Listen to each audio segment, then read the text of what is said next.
सुप्रभात। कार्तिक मास की इस पावन कथा श्रृंखला में आज हम 8वें अध्याय का श्रवण करेंगे। इसमें राजा पृथु के प्रश्न पर नारद जी तुलसी जी के जन्म का प्राचीन इतिहास सुना रहे हैं, जिसकी शुरुआत भगवान शंकर और देवराज इंद्र के प्रसंग से होती है। तो चलिए शुरू करते हैं। राजा पृथु ने कहा, हे मुनिश्रेष्ठ नारद जी, आपने कार्तिक माह के व्रत में जो तुलसी की जड़ में भगवान विष्णु का निवास बताकर उस स्थान की मिट्टी की पूजा करना बतलाया है। मैं श्री तुलसी जी के महात्म्य को सुनना चाहता हूँ।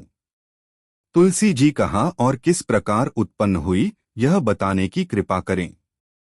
नारद जी बोले, राजन, अब आप तुलसी जी की महत्ता तथा उनके जन्म का प्राचीन इतिहास ध्यानपूर्वक सुनिए।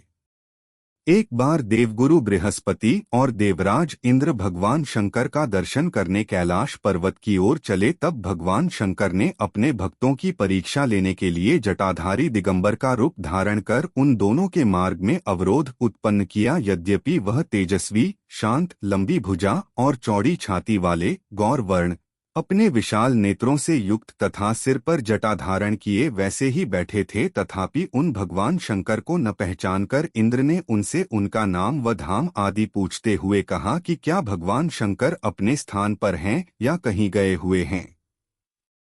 इस पर तपस्वी रूप भगवान शिव कुछ नहीं बोले। इंद्र को अपने त्रिलोकीनाथ होने का गर्व था, उसी अहंकार के प्रभाव से वह चुप किस प्रकार रह सकता था। उसने क्रोधित होते हुए उस तपस्वी को धुड़क कर कहा, अरे, मैंने तुझसे कुछ पूछा है और तू उसका उत्तर भी नहीं देता। मैं अभी तुझ पर वज्र का प्रहार करता हूँ, फिर देखता हूँ कि कौन तुझ दुर्मति की रक्षा करता है। इस प्रकार कहकर जैसे ही इंद्र ने उस जटाधारी दिगंबर को मारने के लिए हाथ में वज्र लिया, वैसे ही भगवान शिव ने वज्र सहित इंद्र का हाथ स्तंभित कर दिया और विकराल नेत्र कर उसे देखा।